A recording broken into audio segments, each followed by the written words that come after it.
Hello, it's me, Ariza Gaming, and welcome back to another episode of Sandbox Showcase, the series where I talk about problems in Oxygen Not Included and how you can solve them easily and efficiently. And today I want to talk about the cool steam vent. This is a water source that you're often going to find near your printing pod at the start of your runs on many different asteroid types, and they're fairly common water sources, but they're slightly awkward in the fact that the steam that comes out of them only comes out at 110 degrees Celsius. Now, this is hot enough that if it's in an insulated environment, it will stay as steam, and it needs to condense off of the environment to actually get pumped out with a liquid pump, like this. But it's also too cold to actually be run through a steam turbine on its own, because the steam turbine will only accept 125 degrees C steam or higher going into the inputs or coming out as water at 95 degrees C. So it's in this awkward middle point where you've got to decide either to condense the output and form water that you pump out with a pump, or heat it up so that you can get it out with steam turbines. And people have asked me to do a video about how to effectively condense the cool steam from a cool steam vent so you can pump it out with the liquid pump. And I think this is a pretty useful approach in the early game, because no matter what the output of the cool steam vent is, you're usually going to be able to get it all out with a liquid pump. They pump at 10 kilograms per second, and they only use 240 watts of power, which is relatively efficient compared to a gas pump. If you're trying to heat up the cool steam vent output to over 125 degrees C, bear in mind that when you're getting it out with the steam turbines, which also require refined metal and plastic and are a bit more complicated to get in general, they only actually have an input rate of 2 kilograms per second. So if you've got a cool steam vent like this one that's erupting 4.6 kilograms per second when it's actually active, if you only have 2 steam turbines in here, there is going to be steam building up in this room as this is erupting for 315 seconds. And if you're not careful, that can easily get over the overpressure threshold of 5 kilograms per tile that the cool steam vent has, which is not very much mass at all. So often, when you're heating it up and you're taking the water out with steam turbines, you have to make the build a lot bigger, fit in a lot more steam turbines. This is even more true if you're heating it up with geotuners, which also increase the output volume. And this is a relatively tame cool steam vent. There are some cool steam vents at much shorter eruption periods that erupt for much larger flow rates. I saw one on a seed that had a 14 kilogram per second flow rate, so you would need 7 steam turbines to effectively handle that.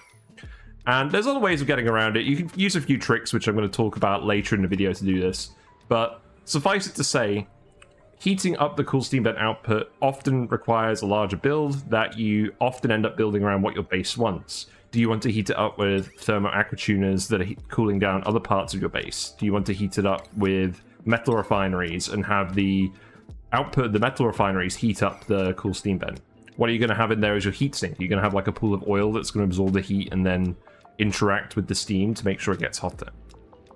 How many geotuners are you going to use? Do you have lots of bleach stone available from Squeaky Puffs or your bleach stone hopper? Do you have salt and gold to run the bleach stone hopper? So what I wanted to talk about in this video is a way of condensing the cool steam vent output, which is relatively straightforward, can be easily replicated, and doesn't actually require steel. All you'll need for this build is to find an oil biome somewhere that you can hop into, grab some lead, grab some oil, maybe grab some diamond if there's some diamond available. And you're not going to need a huge amount else. You are going to need enough plastic for 1 steam turbine, but I mean, there are alternatives, but I'm gonna think you're gonna want at least 1 steam turbine. But yeah, without any further ado, let's move on to some cool steam vents. So, just to give you an idea of the variance that you can see around these cool steam vents, here I've spawned a load, and Ada has analyzed all of them because there's not a mod for that apparently. So let's see, this one has 4.1 kilograms per second, eruption period of 413 seconds.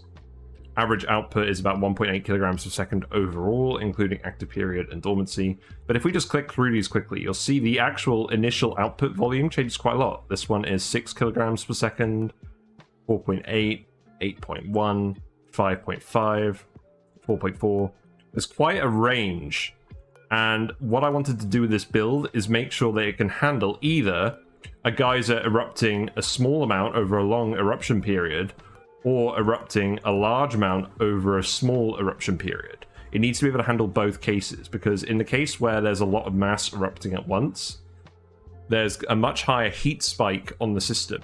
A lot more immediate heat energy needs to be taken out, and you need to have enough buffer capacity in your build to be able to take that. Whereas with a more gradual approach, it becomes more about the actual net heat transfer overall, and the build works slightly differently. So I'll show you this monster of an event that I actually found that we're going to demonstrate our build on. It has the highest flow rate I've ever seen for a cool steam vent, and if this build works with this vent, it will work with any vent, trust me. So here we are at the final cool steam vent I want to show you. So this one is the monster. It erupts 13.9 kilograms per second for a very short period of time. So because you've got such a massive mass flow rate spike and thus a massive temperature spike, this is the worst case design situation for when you're building a cool steam vent tamer that's condensing, because you need to condense a lot of material very quickly. So this build can handle that, and as a result, it can handle any other cool steam vent that you're going to find. So first things first, let's do the layout. So you want to make some insulated tile. Igneous rock is probably the best material for this that you'll have access to. You want to build that here. It should be noted that any insulated tile that's in prolonged contact with steam or any other hot gas is going to heat up. There's a 25 times multiplier to thermal conductivity for solids and gases. So bear that in mind. If you have ceramic, it could be worth doing. Otherwise, it could be worth double layering like the outside bit. I'm not going to bother, but it's an option. So we're going to leave a sort of 4x5 room in here. We're going to put a little lip here, and we're going to have it come down here as well. We're going to leave a little entryway that dupes can pass in and out of. Make a door here, or make it out of gold amalgam. That way we can restrict dupes coming in and out if we want later. And then what we're going to do is we're going to put another insulated tile here, and we're going to put a metal tile here. Now, I'm assuming you're rating an oil biome for all of your materials for this, so I'm just going to make it out of lead. This has a thermal conductivity of 35, which is relatively low, but it's good enough for the build to work. So we're going to put that here, and we're going to put some more around here in general. And then what we're going to do is we're just going to pour some water in here. It doesn't have to be a huge amount. Just a little bit of water from your base. And we'll just pour in, say, a kilogram's worth. We'll pour like a kilogram's worth up here. And then that's going to spread down here. You'll notice it fills this tile here. And because it's surrounded by these two tiles as well, when that liquid moves, you're left with a vacuum. So because the vacuum's here, this zone is completely insulated from this zone thermally by the vacuum and the insulated tiles. So you can have this steam vent erupting next to your base. It's not going to matter. Same as with the insulated tiles. So once you've done that, you're going to want to vacuum this room out. You're going to want to make it a vacuum. Get rid of any other gases you have in here. Just build a gas pump, hook it up to some power, hook it up to a gas pipe, vent the room, and then just remove the gas pump afterwards. You can't delete the gases with tiles in this case because the cool steam vent itself is going to block the way. So we'll just vacuum all of this. That's absolutely fine. So now there's no gases in here whatsoever. So the next thing we're going to do is we're going to put the pump in, which is going to be made out of gold amalgam. This is coming out at 110 degrees. The temperature in this room is going to typically vary between 95 and 110 degrees, or at least the part that's conducting heat with the pump. So it does need to be made out of gold amalgam. You can find that in a marshy biome with the thimbleweed and the slime in it. So after that, we're just going to build some insulated liquid pipe. Igneous rock is good material for this, but it doesn't really matter what you pick for this. And then that's just going to go down here, and that's going to go wherever you want it to go. If you want to hook it up to electrolyzers and turn that 95 degrees C water into gases and delete a lot of the heat that way, that's a good general idea. It's probably why you're building this in the first place. So we'll put a little vent there. And then we're going to put a hydro sensor here. You can make this all out of lead. The room's not going to get hot enough for it to matter. So we're going to plug that in here. And instead of setting this to our usual above 50 kilograms, just to make sure it's pumping efficiently, we actually want to leave as much water in this room as possible to act as a heat sink and regulate the temperature of the outgoing water in general. So normally you can set this to 990 kilograms, and that's absolutely fine, because this pump will pump out 10 kilograms per second worth of material. But this vent actually produces more than 10 kilograms per second when it's active. It's very unusual. So in this case, we're going to set it to only 900, and that way it will fill up the remaining tiles in here up to 990-ish after one full eruption, and then it will pump out the rest. So that's what we're going to do. Next, let's actually build the whole cooling loop. So I'm going to recommend that we cool this with a single steam turbine, and I'll talk about some more approaches later on, or one more approach. So we're just going to put the Aquatuner in here. Let's open that up a little bit, and then we're just going to put another insulated tile here, another insulated tile here. You can put a door here as well to stop loops from coming in and out. This door might overheat if you make it out of gold amalgam. Overheat temperature of 125 degrees. We're going to put the Thermo Aquatuner in here. Now this can actually be made out of gold amalgam in this case. When made out of gold amalgam, it's going to have an overheat temperature of 175 degrees C. And we're going to pour some oil from the oil biome in here. And if you pour in enough, you'll probably find enough oil in the oil biome. We're going to pour in... Well, first we're going to build a metal tile here. And then we're going to pour in 850 kilograms per tile-ish. As much as you can get away with, into the Aquatuner room. So it's going to go here, and then you'll probably end up with a little bit spilling over from the edge where you're pouring it in. Again, because of these two tiles here, it's going to form a vacuum, and that's going to perfectly insulate this room from the rest of your base, because the vacuum won't conduct any heat whatsoever. So this means your dupes can wander in and out as they please, which is lovely. So we're going to remove that, and then you're going to want to put some water in here. So we'll build a liquid vent. We'll put that in here. Whatever water source you have, we'll just plumb it in here. So let's just have it go this way for now. So in this case, we're just going to use a dev pump liquid. We're just going to stick that here, and you'll just set this to water to start, or whatever your water source is. You'll have it just pump clean water in here. When you're doing that, after you've poured in the oil, you'll probably want to put an airflow tile here just temporarily, and that's going to push all the gases out as you pour the liquid in here. And once this is all full of water, you'll just want to seal this back up. But we're going to put, say, 100 kilograms per tile in. You don't need a huge amount of water in there, but you want enough water that the temperature of the steam isn't going to vary too wildly. So I'd say 100 kilograms per tile. So put it in like that. The purpose of this metal tile here is to better conduct heat between the crude oil and the water. Well, actually, when it's water, it's going to have the 625 times bonus to thermal conductivity between liquids. When it's steam, it's not going to have that.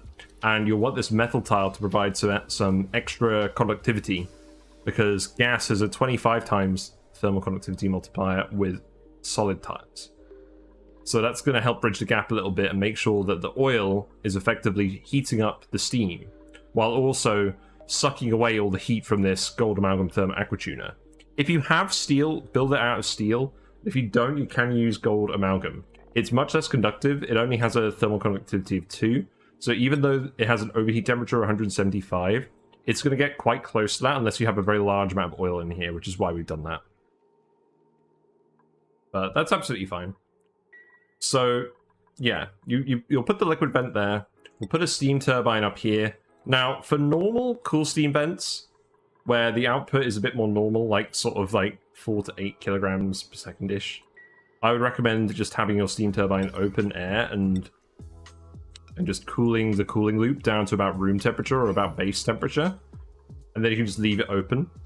But in this case, because we've got such a high mass flow rate, we're going to chill this room down as cold as we can before this starts erupting. And that means we're going to want to seal this in so we're not wasting all of the cooling going into our base, where it doesn't need to be that cold. So we'll seal this in. You want to pour some oil in here beforehand. Oil, we're recommending oil for this because it's a very conductive liquid. So you won't need too much in here. Let's say 5 kilograms per tile. I can go in here. The gases that are in here don't really matter too much. You can pour 3 different liquids in here and form 3 different layers, but 1 layer should be good enough for this. So we'll just pour it in like that. And then let's actually start building the cooling loop. So what we'll do, now we're going to change it so this is a polluted water source. We're going to use polluted water for the cooling loop because it has a freezing point of minus 23.5-ish. That's the actual freezing point. And it has a boiling temperature that's over 120 degrees. So it's a much higher temperature range than regular water, and we're going to want to chill this room as much as possible, or at least the top of this room as much as possible, so that there's enough heat capacity available to take one full eruption from this monster. So what we'll do, we'll move this pipe a little bit. We'll disconnect this from here. We'll set this up so that it's a steam turbine output is going into the room once you filled it with the initial water. This is just going to be a closed cycle. All the steam in here is going to get turned into 95 degrees water by this, and it's going to go back in here. This is going to be actively cooled, which I'll talk about in a minute. So we're going to build a bridge here. It's going to lead the water on from wherever you're leading it on from. We're going to send it down here with insulated liquid pipes. Again, igneous rock is fine for this. You're going to want to build some radiant liquid pipes in here. Lead is fine for this. It's good enough. But if you have something more conductive like aluminium, which has a heat capacity of 210 compared to lead's 35, I would recommend using aluminium. So after that, we're going to send it up here. We're then going to put a liquid thermosensor on this. This could be lead again. And we're just going to hook up some lead automation wire. And we're going to set this as cold as it could possibly go because this geyser is such a monster and it's producing so much heat so quickly. So we're going to set this to -9. So the polluted water will get to a minimum temperature of -23, i.e. just before it actually freezes in the pipes and breaks everything. So then we're going to connect it to the Thermo Aquatuner. The output from the Thermo Aquatuner is going to go down here. We're also going to have a bypass going down here. We're going to hook on a bridge. And that's going to go across to here. And now what this will do is when the loop's complete, is it will make sure that the loop prioritizes the input from the Thermo Aquatuner because it's on the start of the output pipe. So it's going to prioritize feeding the cold liquid in over recirculating the liquid. But when this isn't running, it will still recirculate the liquid. That's very important. So then this is going to come out here. We'll send it through the insulated tile. And then we're just going to build some radiant liquid pipe. Again, lead is fine, but aluminium is better. So then what we're going to do once it gets to here is we're going to take another bridge, we're going to feed it on here, and then we're going to connect it down here. So what that's going to do is that's going to allow the loop to fill with polluted water from our source, and then it's not going to back up. So we'll let it circulate around here quickly before this erupts. So now that is, well, this isn't plugged in yet, so we're just filling up the loop at the moment. So now I can see it's circulating without overfilling. And we've already got some steam in here, excellent. So, the next thing we're going to do, we're going to put some temperature plates in this room as well. If you're raiding the oil biome, you're going to have access to diamond, which is a highly conductive material, has a conductivity of... So the conductivity of 80. So we'll put some temperature plates in here. That. Again, if you have lots of diamond, you can just use the diamond to make diamond tiles if you have the technology. That's not a bad idea either. So you can make some diamond window tiles. It's the same mass as the lead and it's more conductive, so I'd recommend doing that in general. It just depends how much diamond you find. I find that diamond can often be a bit scarce. If you don't have diamond, granite temperature plates are good enough. The main thing is they just cause the temperature to interact in this area. It doesn't matter too much what they're made of. But yeah, if you have diamond, making all of this out of diamond is a good idea as well. So we'll make it out of diamond in this case. Now, let me explain how this is actually going to work. So the steam is going to come out of the vent. It's going to exchange heat with the temperature plates and the window tiles, either your diamond or your metal tiles. They are getting cooled down by the cold polluted water, and that's going to immediately exchange heat with the steam and immediately condense it. Now, because this room is full of vacuum, when the steam is condensing, it's not actually exchanging heat with this liquid water down here until it drops down. So what this means is, provided that this is cool enough, your cold part of the room up here and your hot part of the room down here are actually going to be completely thermally separated, apart from when the liquid is very briefly coming down due to gravity from this room. So you're going to have a very small amount of heat transfer to the water after it's condensed. It's usually going to hover somewhere between 92 and 95 degrees C. It's not perfect, but you're not doing a huge amount of overcooling with this approach. And I like this approach because you can still have your dupes wander in and build anything or do whatever they need to in here to fix things, just in case. You're not actually having to close off any part of the build this way. And because this is pre-chilled, it has enough heat capacity to actually handle a sudden burst of power. But by the way, as well, you are going to want to power all of this. It's not self-powered. The Thermo Aquatuner isn't going to be running all the time, but the steam turbine certainly isn't running enough to overcome the power draw. So you'll want to power this off of whatever your base is being powered off of. I'm just going to put a dev generated in this case. The Aquatuner uses 1.2 kilowatts, so you will need some conductive wire, but if you have lead for all this other stuff, you have lead for this, so it's not really an issue. So we'll just plug that in there, and let's see it in operation. So, after this steam vent has been operating for a while, you're going to end up with 900 kilograms-ish of 95 degrees Celsius water in here, as you can see down here. And this whole bit is being cooled up here. The Thermo Aquatuner has been running, so the radiant pipes, the temperature plates, and the tiles are all cold while the water is hot, and they're not exchanging heat at all because we've got the vacuum in here. There's no gas here, there's no liquid, so these temperature plates can't actually exchange heat with the water because they're too far away. As a result, we've got a cold half of the room and a hot half of the room, and it's all fine. Eventually, your oil will get warm enough from the Thermo Aquatuner running that you'll get steam in here. That's going to get dumped out as water. As that steam gets dumped out as 95 degrees C water, it is going to exchange heat very rapidly with the oil due to that 625 times conductivity bonus. So it's going to immediately turn into steam and suck out a decent amount of heat from the oil, even though there's a large amount of mass. And then this is going to keep running intermittently until the system gets back down to 125 degrees. So you can see the Thermo Aquatuner is very occasionally running just to keep the steam turbine cool, even with just a layer of oil on the bottom, the lead pipe, and just some non-conductive gas in the top. This is all still cooled down just fine. You can see we've got all the heat in this room. It's not exchanging heat with the outside too much. So, yeah, it's pretty good. Now, this is going to erupt again in 20 seconds. So the room is empty. We've got 900 kilograms per tile of water in here. And we're going to see how it goes with this monster. Let's play at speed 1. So you can see it's erupting. At first, the steam immediately condenses. This starts to heat up quite significantly. You can see the rate of temperature increase is quite high in the diamond tiles. We're pumping the water out, but because the cool steam vent has such a high output, the water level is still rising even though we're pumping it out. That's just how much water is actually being produced by this thing. So the temperature is continuing to increase. You can see the pipes getting hot very quickly and then cooling down very quickly. You can sort of see that flashing going on here. Again, we're just with the tiles. And if we go to this overlay now, you can see it's getting a bit hotter, so the steam is starting to come out, and it's taking a little while to condense. We can see it is condensing fairly quickly.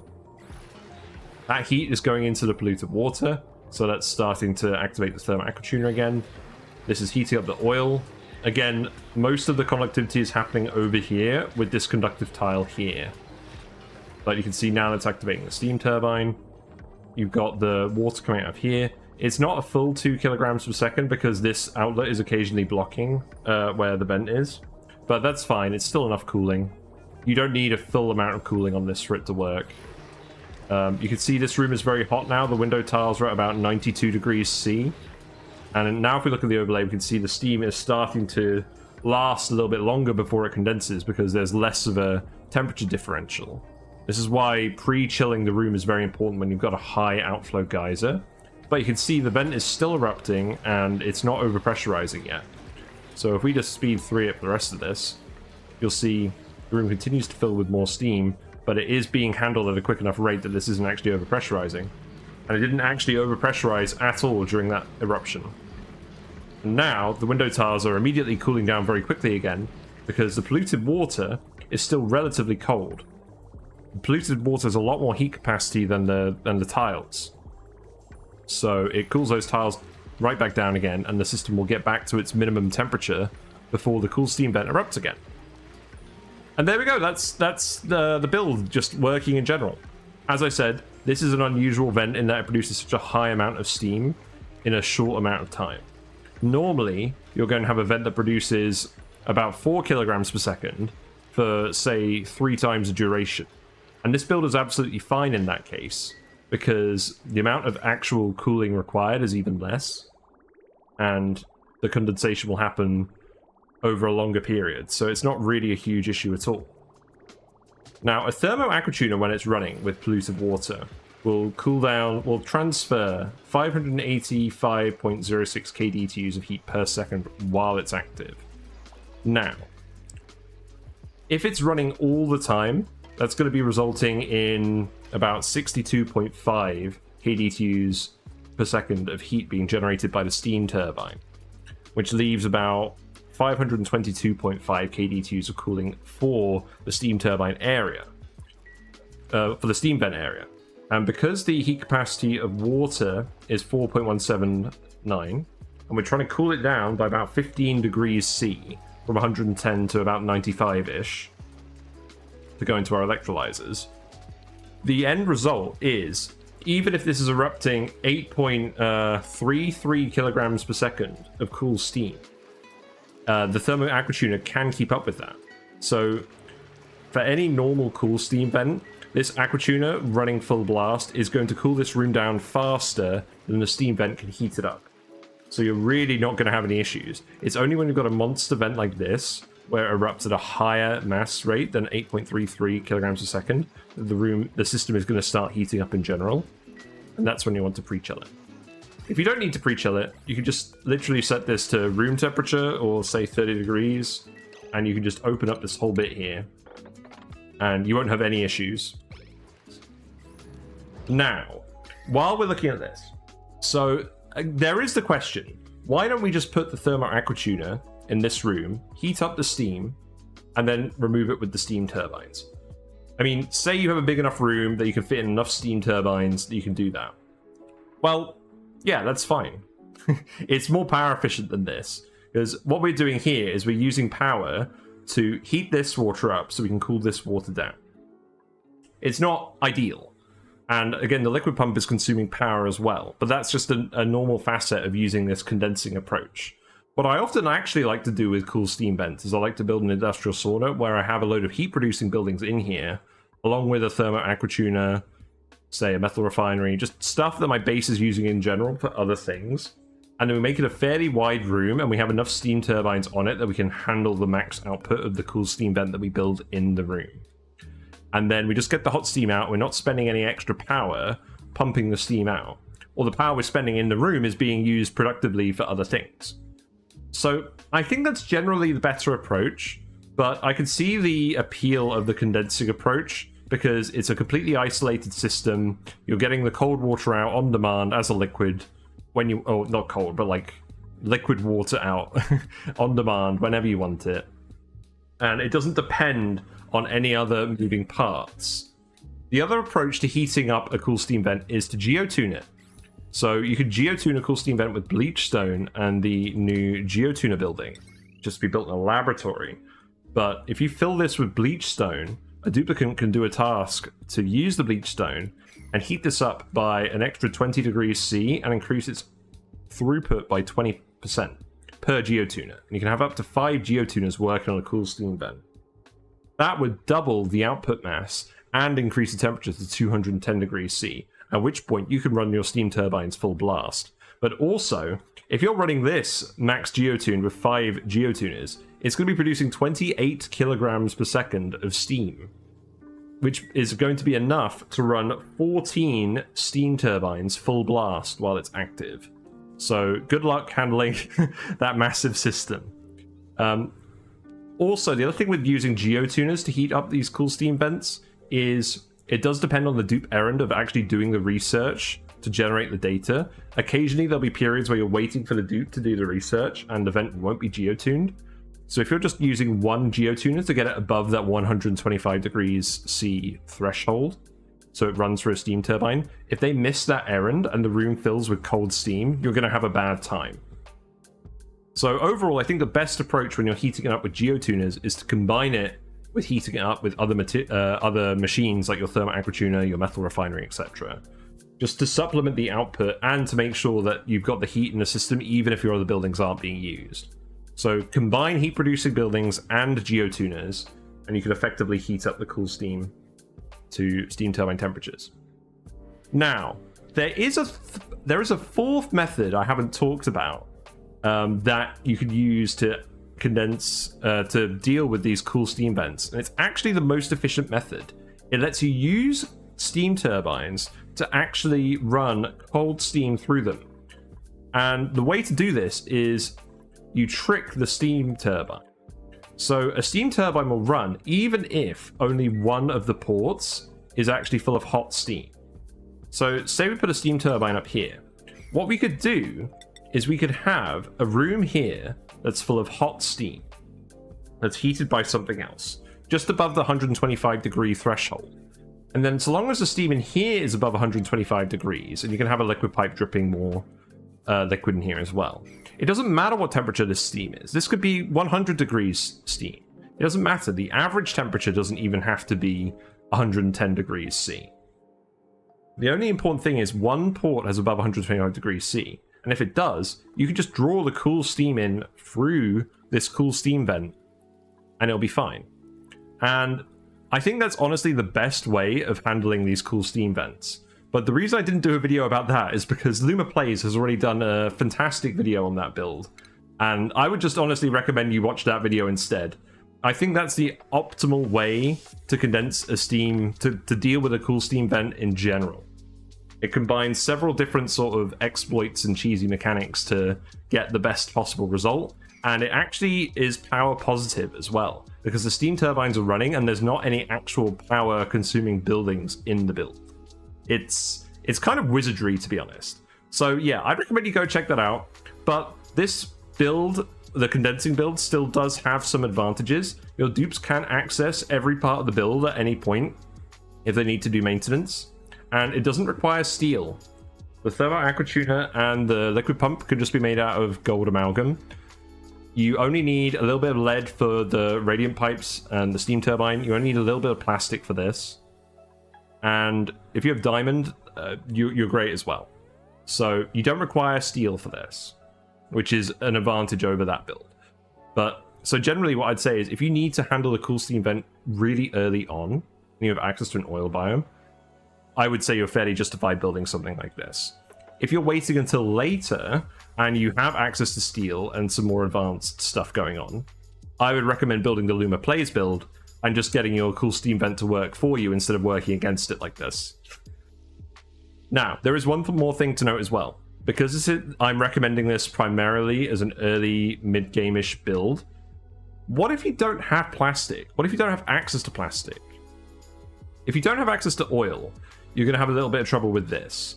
There are ways around it. You could put some other liquid in here instead, but it's probably going to boil. You're just going to get less thermal conductivity in here in general. Realistically, you would just fill this with much more water and you have much more steam in here. And that's what you would have to do, and it wouldn't be quite as conductive. But you can make it work without oil if need be. If you don't have oil for plastic or Drecos for plastic, you can actually cool a cool steam vent using the ethanol heat deletion method I talked about in my other video. Now, each ethanol condensing Thermo Aquatuner, assuming you're running it with water or polluted water, is only going to delete about 74 kDTUs of heat per second, assuming the Aquatuner is running full time at 1.2 kilowatts.